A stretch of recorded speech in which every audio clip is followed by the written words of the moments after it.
Good morning.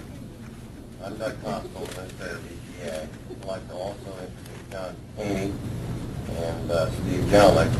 Steve is the Assistant Administrator for Toxics at EPA. And John is the gentleman who's principally responsible for putting the program together that I'm announcing this morning. We're beginning today a national campaign to help state and local officials prevent the exposure of children to hazardous asbestos-containing materials that are present in some schools. Specifically, we will distribute to each state and to numerous school districts a technical guidance package on how to determine whether school ceilings and walls contain asbestos materials, and if so, what sort of corrective action can be taken.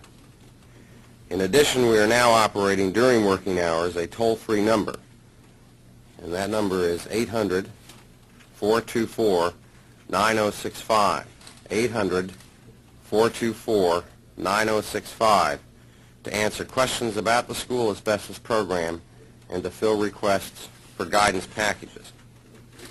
Now, the guidance package that we prepared will assist in the identification of asbestos material that may be hazardous.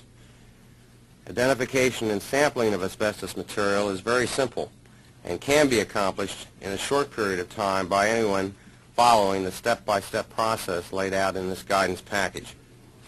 It is important that all asbestos-containing materials are identified by these schools, exposure possibilities assessed, and corrective action taken to safeguard children's health. We estimate that perhaps as many as 10,000 of the nation's 90,000 public schools contain asbestos materials, but all schools should be checked. And I wish to caution that not all soft, spongy building materials found in schools contain asbestos. Some may contain fiberglass or cellulose, but this must be determined by laboratory identification. Also, not all asbestos-containing materials may present health hazards, only those that are flaking from deterioration or damage. We're planning to hold seminars in each of our 10 regional offices. In fact, the first has already been held in Atlanta, and that was held on February 6th, to advise state officials on how to carry out an inspection and control program. Further information and assistance will be provided by an asbestos coordinator designated in each region. The Department of Health, Education, and Welfare is similarly identifying regional coordinators. We're taking these steps to help prevent children from exposure to asbestos that could cause lung cancer, chronic lung disease, or other crippling illnesses during the next 15 to 30 years. Children can breathe in microscopic fibers released by flaking asbestos materials used in insulation, fireproofing, or decoration on the ceilings, walls, and fixtures of some of their schools.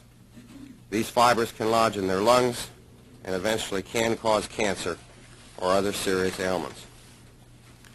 These health effects have been demonstrated in numerous occupational studies. The best scientific opinion is that any exposure to these fibers involves some increase in health risks. The danger to school children depends in large measure on the condition of the asbestos-containing material and the degree of deterioration or flaking. The more fibers being released into the air, the greater the hazard.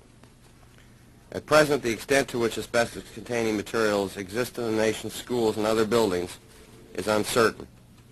These materials were commonly applied to ceilings, walls, and other areas of buildings built between 1946 and 1973.